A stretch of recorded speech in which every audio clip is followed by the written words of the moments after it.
प्रश्नोत्तर 81।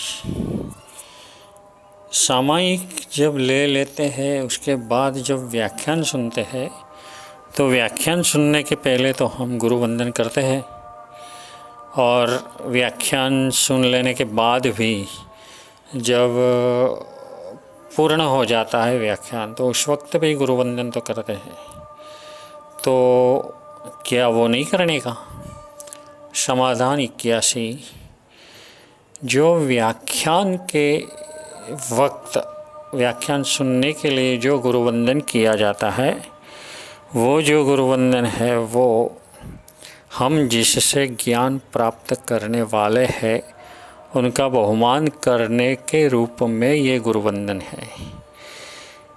ऐसे हम जो पचक्खण वगैरह लेने के लिए सुबह में दोपहर में जाते हैं वो जो गुरुवंदन करते हैं ऐसा गुरुवंदन इसमें करने का नहीं है।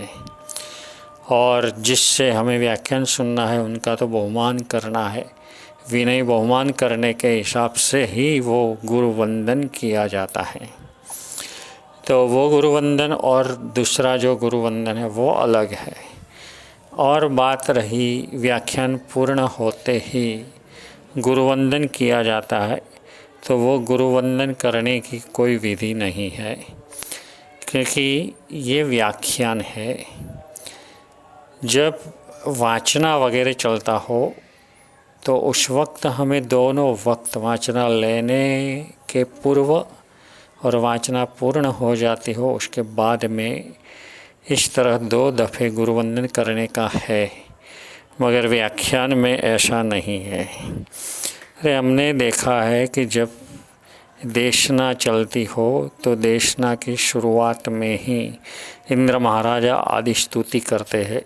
देशना पूर्ण हो जाने के बाद ऐसी कोई भी स्तुति इंद्र महाराजा वगैरह नहीं करते हैं। इसलिए दूसरा जो देववंदन गुरुवंदन जो हम व्याख्यान पूर्ण होते करते हैं, कई लोगों ने वहाँ पर ऐसा तर्क लगाया कि वो तो लोगों को पचक्खण देने के लिए है। तो हमने उनको जवाब में ये कहा कि अगर पचक्खण के लिए ही है ऐसा आपको लगता है तो फिर जिसने पचक्खण कर ही लिया है उसे करने की ज़रूरत नहीं है ना। तो ऐसा जाहिर क्यों नहीं करते हो कि जिसे पचक्खण लेना है वो वंदन करे। ये गलत रीति से शुरू हो गई हुई ये विधि है। ये विधि पालन करने की ज़रूरत नहीं है। और ये जो पचक्खण की बात किया करते हैं कि पचक्खण के लिए ये गुरुवंदन है, तो जब पहली दफ़े व्याख्यान में शुरुआत करते वक्त हम जो गुरुवंदन कर लेते हैं तो सर्व मंगल हो वहाँ तक ये गुरुवंदन हमारा चलता है। इसलिए व्याख्यान पूर्ण होते ही गुरुवंदन करने की जो विधि पचक्खण के लिए बताई जाती है वो गलत है।